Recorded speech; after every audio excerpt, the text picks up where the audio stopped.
Hi guys! Good morning, good morning, good morning!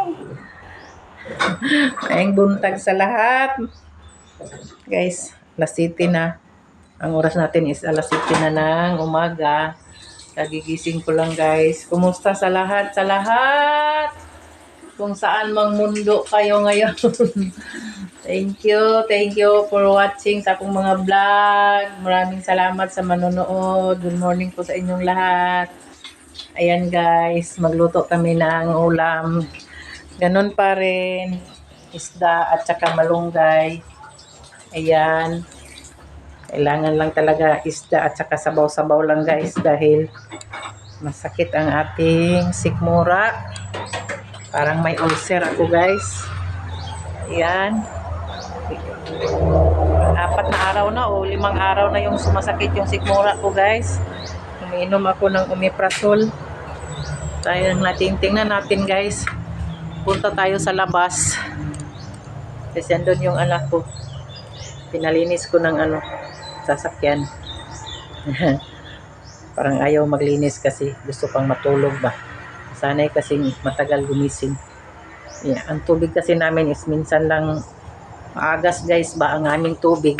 Kaya pinuhukaw namin guys para maglinis ang sasakyan. Tingnan natin kung naglinis na. Dito ako dadaan. Ang lamig dito guys. Malamig dito sa bukid guys. Ay, sobrang lamig. Kaya siguro sumasakit yung ko. Tiyan ko. Dito tayo dadaan. Yan.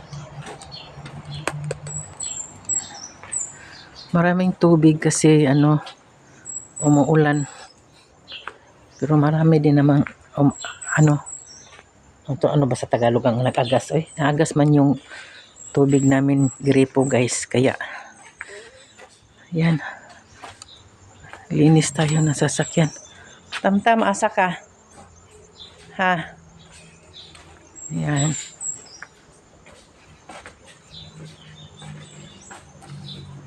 Naglinis na pala siya guys. Mauning bahog. Siguro ning bahog sa iro. Kani bahog sa manok. Ano to guys? Sa nagrinta noon ba? Bumili siya ng bahog ng mga aso. Kasi ang aso ko makulit talaga papunta dito sa kanya. Iwan ko kung para mang itong bahog ng manok oy.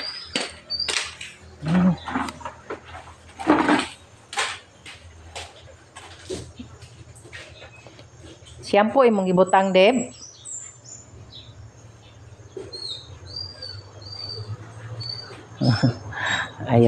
ayaw sumagot kasi gusto pang matulog.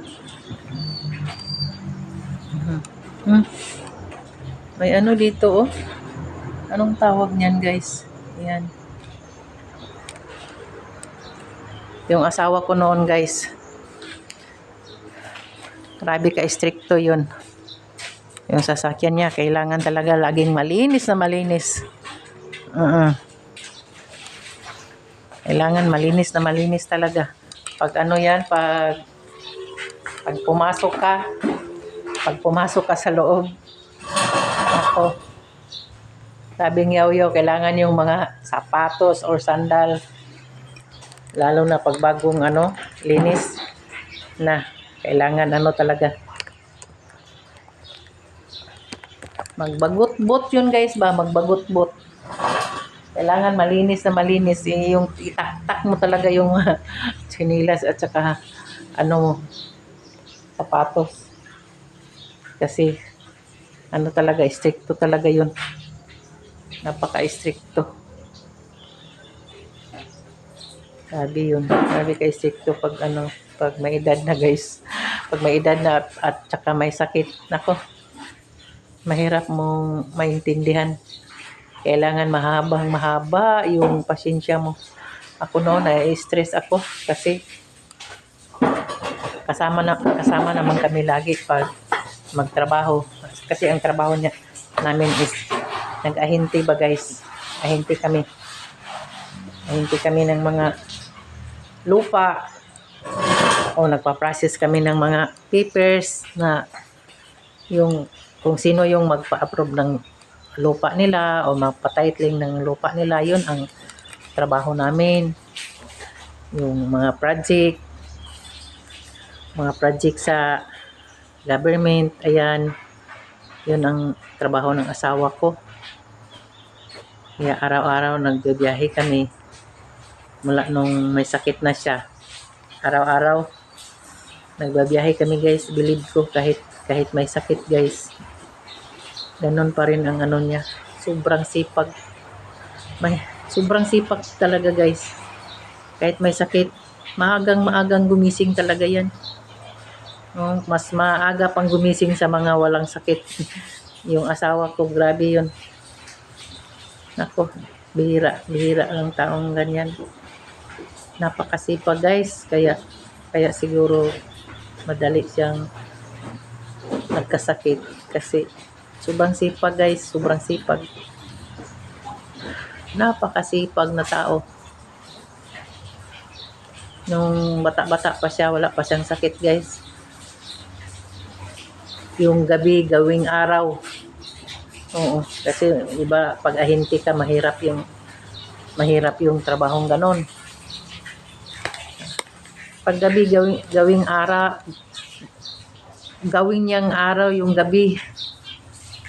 Matapos lang yung trabaho niya guys. Tingnan mo yung Manila, kahit may sakit, 2 bisis yan pupunta ng Manila, matapos lang yung trabaho niya guys. Hindi maganda yung sobrang sobrang sipag. Yung inaabuso mo na yung katawan guys. Mahirap yun. 63 pa, nawala na siya.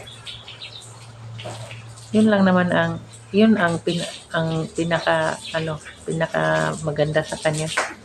Yung sobrang sipag guys. Responsible na asawa, pero hindi maganda yung pagsasama namin, pero yung sobrang sipag niya, yun lang ang believe ako sa kanya. Sobrang sipag talaga magtrabaho guys. Nakamit niya yung pangarap niya, magkaroon ng sasakyan. 2 yung sasakyan namin noon. Namatay siya, naibenta namin yung isa kasi walang pera, kasi pabalik-balik kami ng ospital sa isang taon. Halos 3 bisis kaming pabalik-balik ng ospital. Grabe kahirap guys. Kahit may sakit, trabaho pa rin. Kumbaga yung trabaho namin is biyahe-biyahe. So hindi naman masyadong kahit may sakit, makapagtrabaho pa rin kasi man yung trabaho namin, magbiyahe, follow up ng mga papers, ganun ang trabaho. Lagi ako kasama yung anak ko, yung babae. Kami talaga araw-araw. Minsan, siyempre yung mainit ang ulo mo kasi minsan hindi mo pigilan ba, kasi kailangan alerto kang gumising. Alerto ka. Hindi ko na maasikaso yung sarili ko guys, kasi mag-ready ako sa mga gamot niya. Yung mga gamot, pagkain, baon namin, kailangan may baon kaming pagkain. Hindi pwedeng walang baon ng pagkain guys, kasi kung saan kami maabutan ng tanghalian or maggabihan kami, di ba, na walang tindahan, kailangan talaga may baon. May baon yung kung ano, may dala kang pagkain, lahat, gamot. Dala-dala namin yan guys pag nagbiyahe kami. Tapos yung pa ako ng juice niya. Kailangan mag-blender pa ako ng carrots at saka apple. Yan, araw-araw yan guys. Maaga, kailangan nakagawa na ko, nakaluto na ko, lahat. Ganun, pabilisan na trabaho guys. Kasi ayaw niya yung tamad-tamad, kailangan ano ka, paspas ba nga lihok guys, kailangan alerto ka, kaya pag sabing alis, alis ka agad, kailangan ready na lahat, ganun kasipag yung ano ko guys, asawa. Pero ano, yun lang, doon ako bilib kahit may sakit, sobra. Kahit yung nandun na siya sa ano guys, nandun na siya sa ospital, yung last din niya sa ospital, yung nawala na siya ng buhay guys. Bilib ko talaga guys. Hindi na siya makapagsalita noon guys, hindi na. Nawala na, hindi na siya makapagsalita kasi makikita pa niya kami. Yung ano na siya guys, nangihingalo na siya. Bilib ka talaga. Yung iniisip niya kami pa rin, yung pamilya niya.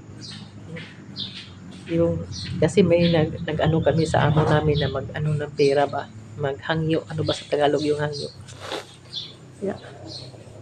Nakasinyas pa talaga siya guys na ano, yung bang wag magtaranta pag may pera, yung bang kailangan ayusin, ganun. Grabe guys, grabe, bilib ka. Galit pa rin siya guys kahit naghihingalo na siya. Hindi na siya makapagsalita. Ganun siya guys. Oh. Ganun pa rin siya guys. Ako. Bilib ka. Grabe. Bilib ka. Ganun siya guys. Ganun siya ka. Positive. Mag-isip. Positibo. Napaka-positibo. Ayaw niya ng negative. Talaga. Hindi ako nahirapan noon sa pagkain namin. Wala, hindi kami nahirapan.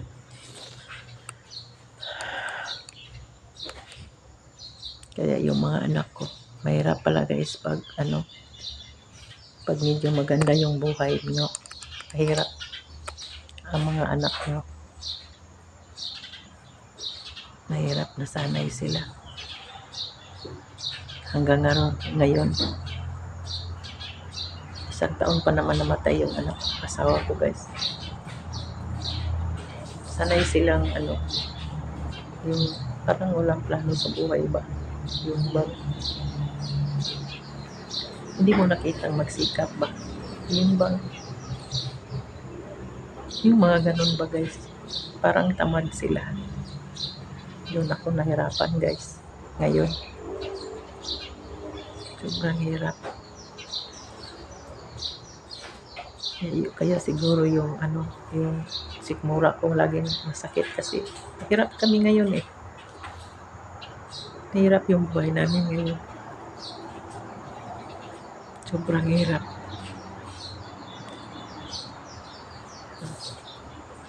Totoo talaga yung kasabihan na minsan nasa ibabaw ka, para kang gulong ba yung buhay mo, parang gulong.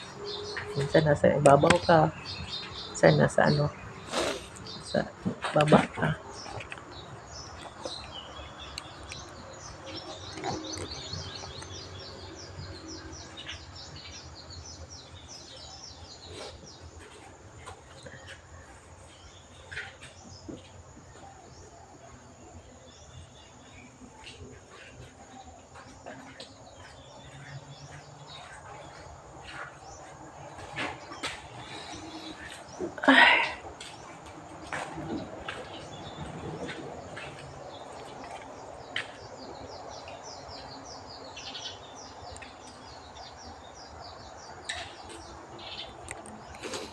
Lagi na lang makulimlim ang panahon guys. Uy.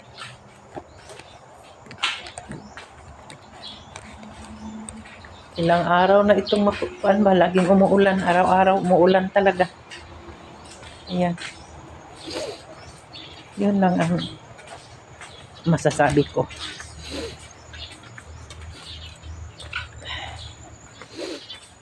Ganun kasi pag yung asawa ko guys. Pero, hindi kami okay. Matagal kaming hindi okay ng asawa ko guys. okay yung hanap buhay namin, pero yung pagsasama namin, hindi kami okay. So, mahaba na yung ano ko guys. Mahaba na yung vlog ko. Thank you sa lahat na laging sumuporta ng video ko guys. Sa lahat ng mga bagong subscriber ko guys. Thank you po talaga. Maraming salamat po talaga sa lahat. Sa lahat na mga nag-subscribe. Sana po patuloy po kayong mag-subscribe at sumuporta ng mga videos ko guys. Kahit hindi maganda. Sana po lagi niyong suportahan. Thank you for watching guys. God bless po sa inyong lahat. Bye-bye!